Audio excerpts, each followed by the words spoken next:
Ini perintah. Ada yang kedua, sifatnya berbentuk larangan. Apa namanya? Larangan. Ini tenang, ini sukses, ini bahagia.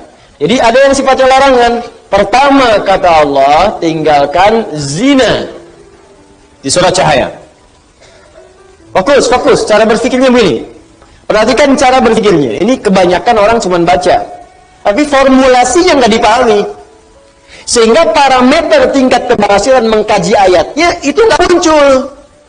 Cuma jadi pengetahuan tersimpan di pikiran kita, amalnya nggak ada. Di bacaan Nur, zina masih terus saja dikerjakan. Zina mata, zina telinga, zina lisan.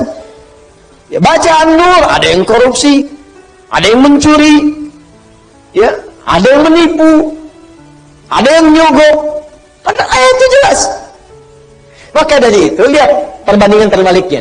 Orang mengerjakan perintah akan meraih ini. Orang meninggalkan larangan, maka ini akan cenderung terjaga. Hatinya tenang, kesuksesan mudah didapat, kebahagiaan mudah diraih. Ketika yang dilarang dikerjakan, maka akan berdampak kepada jaminan yang tadi disebutkan. Zina, ketika zina dikerjakan, maka cenderung membuat hati tidak tenang. Makanya orang yang berzina nggak pernah tenang. Makanya zina dalam bahasa Arab, secara bahasa, az-zina, zina fil lughati asy-syu'ur bid-dhiq. Makna zina secara bahasa yang pertama adalah perasaan yang sempit dalam jiwa. Zina itu bisa ditulis dengan dua cara. Begini, zai, kemudian nun, alifnya ke atas. Ini bahasa orang Najdin, zina. Ada bahasa orang Hijaz, zai, kemudian nun, alifnya ke bawah begini, zina. Ya. Bisa ditulis dengan dua cara. Ini alif yang tadi saya sebutkan, alif. Bisa begini, tegak. Bisa begini, ke bawah. Az-zina fil lughati lahu ma'anin katsirah wa minha asy-syu'ur bid-dhiq.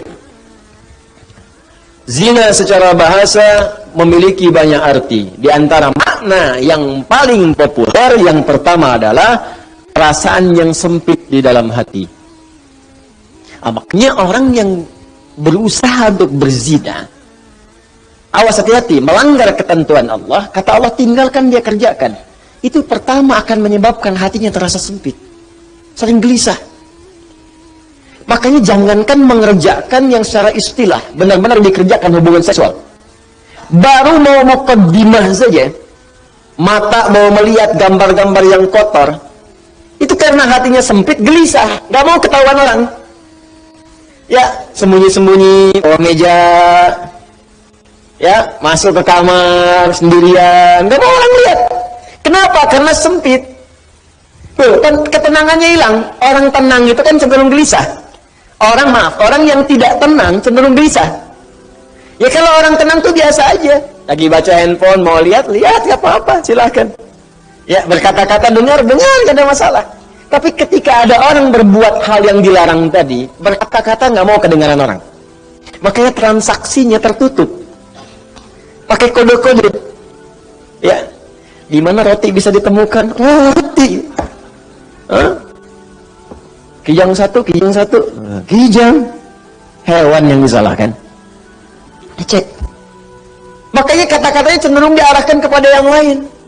Kupu-kupu malam. Kupu-kupu. Buaya darat. Buaya aja nggak ada yang begitu. Ya, coba lihat kehidupan buaya. Iya, ada buaya yang berzina. Ya, buaya emang hidupnya begitu. Ya, yang dibayangkan. Saya mau katakan, orang yang melanggar ketentuan ini pasti hatinya gelisah.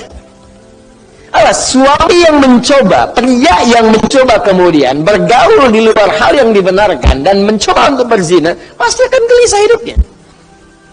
Puncaknya apa? Kesuksesan akan berpengaruh. Betapa banyak karir hancur gara-gara kemudian perbuatan ini.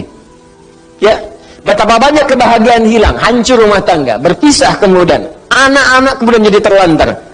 Makanya mikir dulu, kalau ada orang sudah berumah tangga, ada anak, berpikir untuk berbuat yang ini, mikir anak-anak Anda, kasihan. Anda tega kemudian dia diolok-olok di sekolahnya, bapak kamu pezina ya? Ibu kamu selingkuh ya? Itu anak Anda Anda mau berbicara seperti apa? Dia masih kecil. Butuh perhatian yang dalam.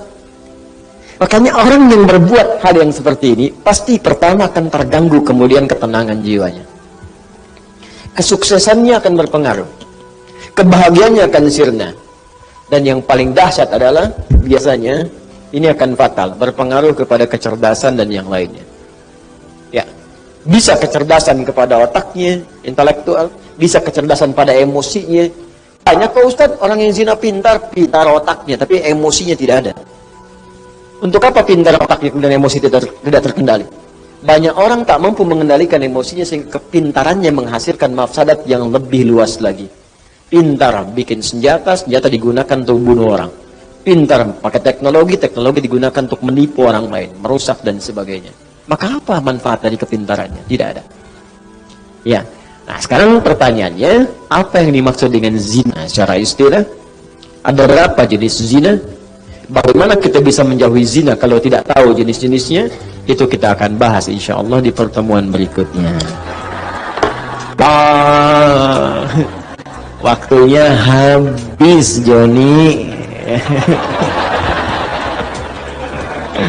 Ya, kita nyambung lagi. Insyaallah kita bahas pertemuan berikutnya.